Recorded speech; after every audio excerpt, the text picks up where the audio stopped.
আগের রবিবার আচমকা বলা নেই কওয়া নেই একসাথে কাজের মাসি আর রান্নার মাসি ডুব মারল।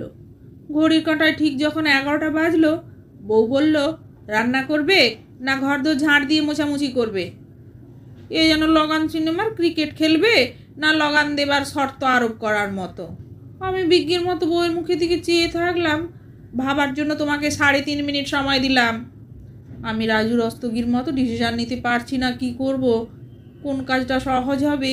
প্রথমে ভাবলাম রান্না করাটাই বুদ্ধিমানের কাজ হবে, কিন্তু রান্না করতে গিয়ে কিছু একটা কেলো হয়ে গেলে তো ভাতই জুটবে না। তার থেকে ঘর পরিষ্কার করা বেটার চয়েস। গিন্নি বলল, ওকে, তাহলে লেগে পড়ো, প্রথমে ঝাঁট তারপর মোছা। না, সবই ঠিকই আছে, কিন্তু বলছিলাম যে আমার তো কোমরে ব্যথা আছে, তাই ঝাঁটটা ক্যান্সেল করে শুধু মুছলে হয় না? আমি ভাজা মাছটি উল্টে খেতে জানি না গোছের ভাব নিয়ে বললাম, সে কি, তা আবার হয় নাকি? ঘর তো পুরো কাদা কাদা হয়ে যাবে। আর কোমরে ব্যথা হলে বসে বসে কিংবা শুয়ে শুয়ে ঝাঁট দাও। বসে বসে দেওয়াটা না হয় বুঝলাম, কিন্তু শুয়ে শুয়ে কিভাবে ঝাঁট দেওয়া যায় সেটা একটু ব্যাখ্যা করে বলবে?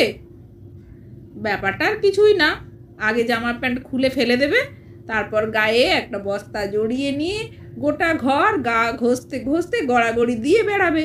আর খালি গায়ে বস্তার ভেতর ঢুকলে যদি গা কুটকুট করে তাহলে জামা প্যান্ট পরেই করবে। কথাগুলো বলে বউ রান্নাঘরে চলে যেতেই আমি প্রস্তাবটা নিয়ে কিছুক্ষণ ভেবে দেখে ক্যান্সেল করলাম। ওসব করতে গেলে নাগিন ডান্স বেশি হয়ে যাবে, ঝাঁট দেওয়া কম। দাঁড়িয়ে বসে হাঁপিয়ে প্রায় 30 মিনিট ধরে দুটো ঘর, ডাইনিং আর বারান্দা ঝাঁট দিলাম। যখন শেষ হলো তখন মনে হচ্ছিল পেছনের হাড়গুলো শুধু খসতে বাকি আছে। বউ রান্নাঘর থেকে বেরিয়ে পরীক্ষা করতে লাগলো আদৌ আমি ঝাঁট দিলাম কি না। পরীক্ষাটা এইরকম, একটা ন্যাকড়া নিয়ে ঘরের যে কোনো একটা জায়গায় গিয়ে ঘষছে, তারপর ট্যাপ কলের নিচে ধরে দেখছে ন্যাকড়া থেকে ময়লা বেরোচ্ছে কিনা। মোটামুটি সন্তুষ্ট হয়ে বলল, এবার মুছে ফেলো। আমি বললাম, একটু দম নিয়ে শুরু করছি। তো বউ স্নানে ঢুকলে গোটা ঘরে 3 বালতি জল ঢেলে ঝ্যাঁটা দিয়ে জল পাস করিয়ে দেব, তারপর ফুল স্পিডে ফ্যান চালিয়ে দিলেই কেল্লা ফাতে। ঝাঁট দিতে গিয়ে কোমরটা কীরকম যেন ঝনঝন করে বাজছে। মুছলে পরে কোমায় চলে যাবার সম্ভাবনা আছে। রান্নাবান্না সেরে বউ স্নানে গেলে আমি তৎক্ষণাৎ কাজে লেগে গেলাম। 3 বালতি জল পরপর হড়াস হড়াস করে ঢেলে দিয়ে ঝাঁটা দিয়ে জল পাস করতে শুরু করলাম। কিন্তু দুঃখের বিষয়, জল আর যাচ্ছে না। মনে হচ্ছে এই ঘরে জল পাস হওয়ার কোনো ফুটো নেই। কিন্তু শোবার ঘরে জলও খাটের তলা দিয়ে পাস করাতে গিয়ে দেখি একই কাণ্ড।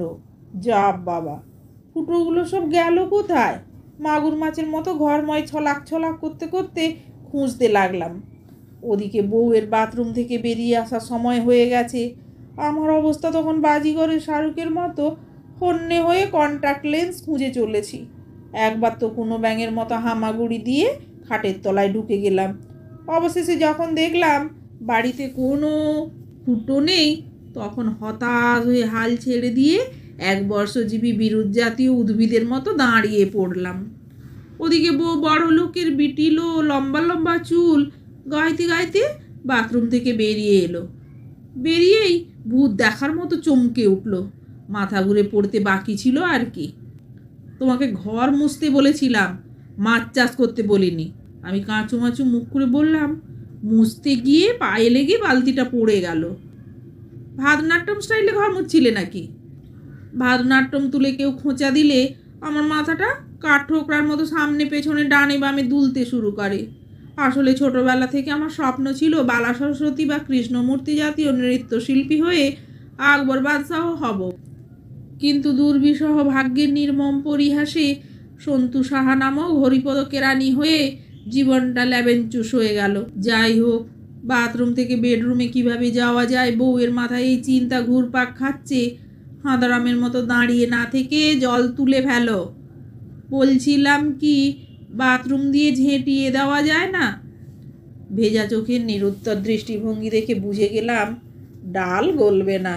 দ্বিতীয়বার বেহায়ার মতো একই প্রস্তাব রিপিট টেলিকাস্ট করাতে একটা মর্মভেদী না চিৎকার মুখ থেকে বেরিয়ে এলো। এরপর সেই ধ্বনি ফ্রিজ, ডাইনিং টেবিল, ফ্যানের ব্লেড, ঘরের দেওয়ালে ঘষা খেতে খেতে কোরাসের সুরে ঘরময় না না না করে ছুটে বেড়াতে লাগলো। তারপর সেই শব্দ ছাদ, আকাশ, বাতাস ফুঁড়ে মহাশূন্যের অতল গহরে মিলিয়ে গেল। কাল বিলম্ব না করে জলসোপ করতে শুরু করলাম। মাঝে একটা চেনা ডায়লগ শোনালাম, তুমি 5 মিনিট অপেক্ষা করো, আমি আধ ঘন্টার মধ্যেই পুরো ঘর টিপটপ বানিয়ে দিচ্ছি। এইখানে একটু পজ করে ফ্ল্যাশব্যাকে যাচ্ছি। উনি সকালে আমাকে 6খানা লুচি বানিয়ে দিয়েছিলেন। সেটা অন্য ব্যাপার যে লুচিগুলো টুনটুনের গালের মতো হয়নি, কিন্তু দিশাপটানির পেটের মতোও ছিল না। সেগুলো খেয়ে যেটুকু ক্যালোরি কোষে কোষে সঞ্চয় হয়েছিল এই ঘর ধোয়ার চক্করে নিঃশেষ হয়ে পড়েছে। বাড়তি ক্যালোরি মধ্যপ্রদেশ থেকে সাপ্লাই করছি।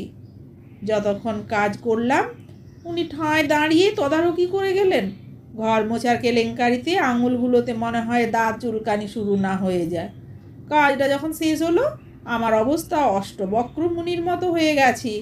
কোনো ক্রমে লাউ গাছের মতো দেওয়াল ধরে দাঁড়িয়ে আছি। কাজ করবে না, ভ্যান তারমো মারবে, পুরো ঘরটাকে একেবারে কাদা কাদা করে ছাড়লো, এই বলেই ঘরে ঢুকলো। যাও, এবার কাঁচা জিনিসগুলো ওপরে মেলে এসো। বিরক্ত বদনে উনি বলে চলে গেলেন। না, কাচাকাচি আমাকে করতে হয়নি, তাই মেলতে যেতে কোনো আপত্তি করিনি। এক হাতে ফোন আর অন্য হাতে বালতি নিয়ে ছাদে উঠলাম। বিকেলবেলায় বউ যখন বলল যাই ওপরের কাপড়গুলো তুলে নিয়ে আসি, তখন আমার মাথার ঘিলু নড়ে উঠল। আরে বাপরে, সর্বনাশ হয়ে গেছে।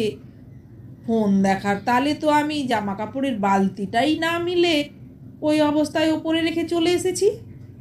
এই অবস্থায় যদি ওগুলো ওর চোখে ধরা পড়ে তাহলে যে ঝড় উঠবে, তাতে আমি উড়ে গিয়ে যে কোন কেওড়া গাছের ডালে গিয়ে ঝুলে পড়বো তা স্বয়ং গুগলও বলতে পারবে না। কিছু একটা তো করতেই হবে। আমি বিছানা ছেড়ে লাফিয়ে বউয়ের পথ আগলে গাইতে লাগলাম, ও তুমি ছাদে যেও না, তুমি ছাদে যেও না। ছাদের ওপর গাছের ডালে রোদ হারামজাদা ঘাপটি মেরে বসে আছে, গেলে পরেই তোমাকে ক্যাক করে ধরে নেবে। দূর, যত সব ঢঙের কীর্তন বন্ধ করো তো। এই বলেই ছাদে যাওয়ার জন্য চটি খুঁজতে লাগলো। আর আমি সেই ফাঁকে নেংটি ইঁদুরের মতো তিড়িং বিড়িং করে লাফাতে লাফাতে ছাদে পৌঁছে গেলাম। এরপর ঝড়ের গতিবেগে বালতির জামা কাপড় তারে মেলতে লাগলাম। ফটাক ফটাক শব্দ করে উনি যখন ছাদে এলেন, আমি তখন 31.5টি দাঁত কেলিয়ে পড়লাম, এখনও শুকোয়নি। কোনো জবাব দিলেন না, শুধু কাপড়গুলোতে একবার হাত দিয়ে ভিজে বালতির দিকে দৃষ্টি নিক্ষেপ করলেন। তারপর আমার পকেটের দিকে চেয়ে যা বললেন তার সংক্ষিপ্তসার এই যে, আমার ফোনটা যদি আছাড় মেরে ভেঙে দেওয়া হয় এবং 2024 সালের আগে ফোন কিনতে না দেওয়া হলে ফেসবুকহীন হয়ে অন্ধের মতো আমাকে জীবন কাটাতে হবে। ছাদ দেখে যাবার সময় বলে গেল, জ্ঞান দিতে আসিনি, সাবধান করতে এসেছিলাম। সাবধান করা হয়ে গেছে, এবার চলে যাচ্ছি। এরপর দ্বিতীয়বার চাঁদ পশ্চিম আকাশে যেভাবে মিলিয়ে যায় ঠিক সেভাবে তার চটির আওয়াজ সিঁড়ির নিচে মিলিয়ে গেল।